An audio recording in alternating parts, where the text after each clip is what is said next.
Okay, this is how I became a psychic, part 4. The real part 4, the last video that I labeled part 4, is actually part 3.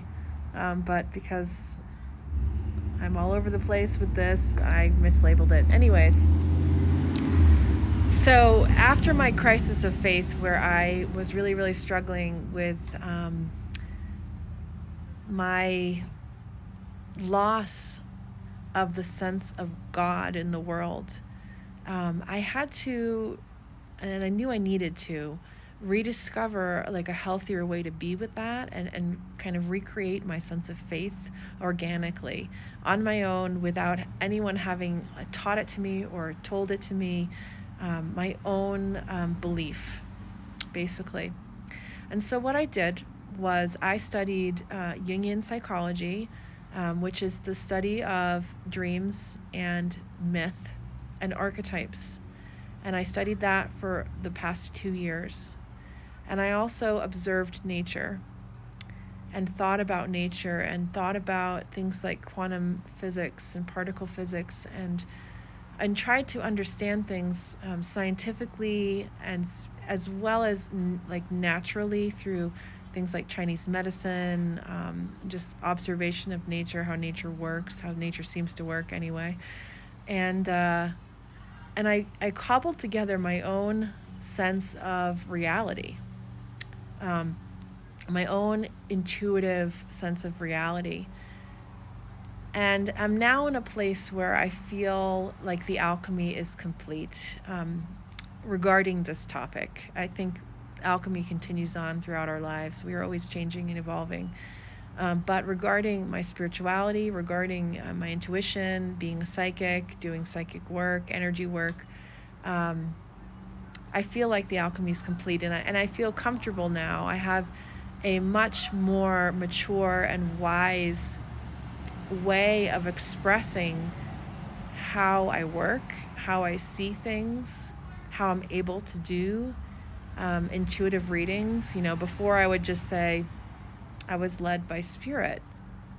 And now I have a more holistic view of that. I'm not just led by spirit, I'm led by the unconscious. I'm led by the collective unconscious. I'm led by the archetypal energies of the planet, of the world.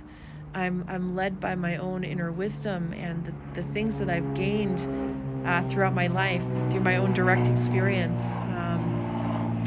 All of this together makes me a very good intuitive reader. I am very, very good at what I do. And it has taken me until very recently to even be able to say that out loud in front of anyone, because of the cold stuff that I had to unpack. And I didn't want to be associated with that kind of energy. It was so painful for me to discover how I had been involved in and perpetuated cultic attitudes and beliefs. And so my husband said it to me so nicely and kindly yesterday. He said, if you're good at something and you're good at it, you go out in the world and do that thing. You don't, for instance, he was using the metaphor of like going to Mars. He's like, we're going to try to put humans on Mars, and there's going to be people who die in that process. But that's why we want our best scientists on the project. We don't want the best scientists to say, oh no, there's going to be people that die, I don't want to be a part of it. No, you put your best scientists on it so that they can minimize the damage.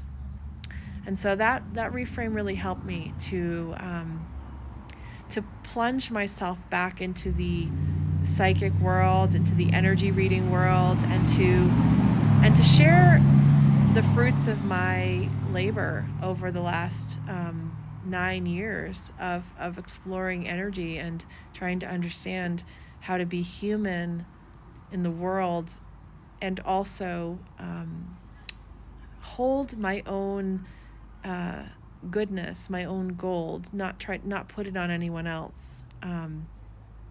And so I'm going to be talking a lot more on this channel about psychic work again and intuitive work, now that I have resolved my inner conflict around how to talk about it without being culty, and how to talk about it without being hierarchical, where people can, or I'm feeling or seeing myself as better than others, and how to talk about it without my own shadow getting in the way. I can use the shadow. The shadow is very useful, but I don't want it in the way. So I hope that some of you stick around, and we'll have some new conversations on this page.